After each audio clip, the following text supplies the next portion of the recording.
cells greeted her. Like all revolutionary outposts, Hightower had been built to accommodate prisoners, Imperial aggressors, counter-revolutionaries, bandit outlaws, and even the occasional vagrant. Unlike most revolutionary outposts, Hightower was far away from any battleground in the Scar and didn't see much use for its cells. Any captive outlaw tended to be executed in fairly short order for crimes against the revolution, as the civilians tended to become restless without the entertainment.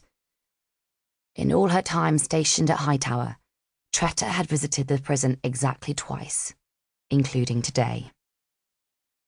The first time had been to offer an Imperium spy posing as a bandit clemency in exchange for information. 30 minutes later, she put him in front of the firing squad. Up until then, he'd been the longest-serving captive in Hightower. Thus far, her current prisoner had broken the record by 2 days.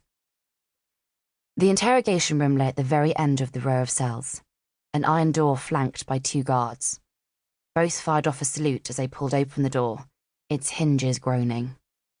20 feet by 20 feet, possessed of nothing more than a table with 2 chairs and a narrow slit of window by which to catch a beam of light. The interrogation room was little more than a slightly larger cell with a slightly nicer door.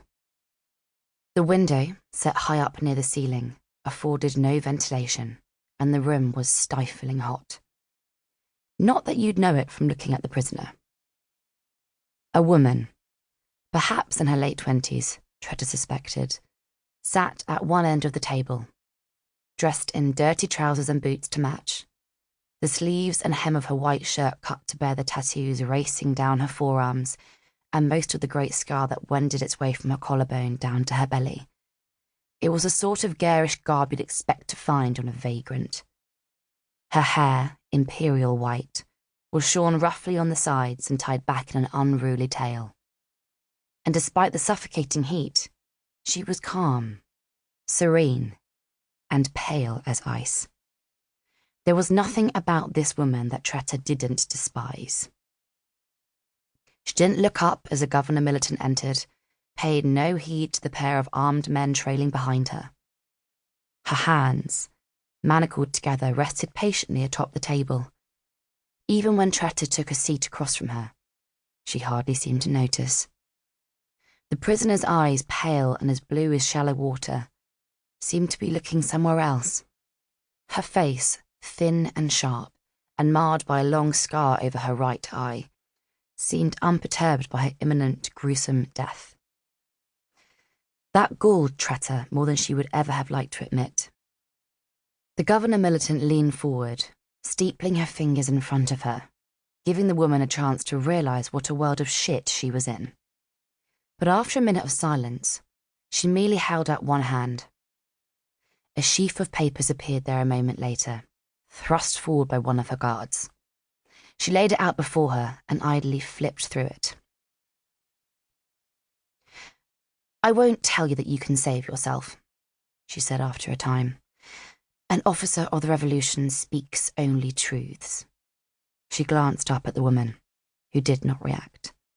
"Within 6 hours, you'll be executed for crimes against the glorious revolution of the Fist and Flame.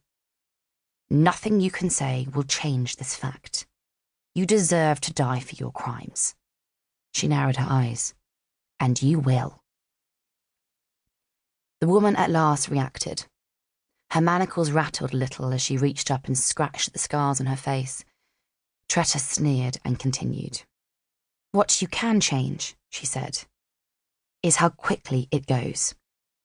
The revolution is not beyond mercy." She flipped to a page, held it up before her. In exchange for information regarding the events of the week of Masson's 11th through 20th, up to and including the massacre of the township of Stark's Mutter, the destruction of the freehold of Lowstaff, and the disappearance of Revolutionary Low Sergeant Caverick Proud, I am willing to guarantee on behalf of the cadre a swift and humane death. She set the papers aside, leaned forward. The woman stared just to the left of Tretta's gaze. "A lot of people are dead because of you," Tretta said. "One of our soldiers is missing."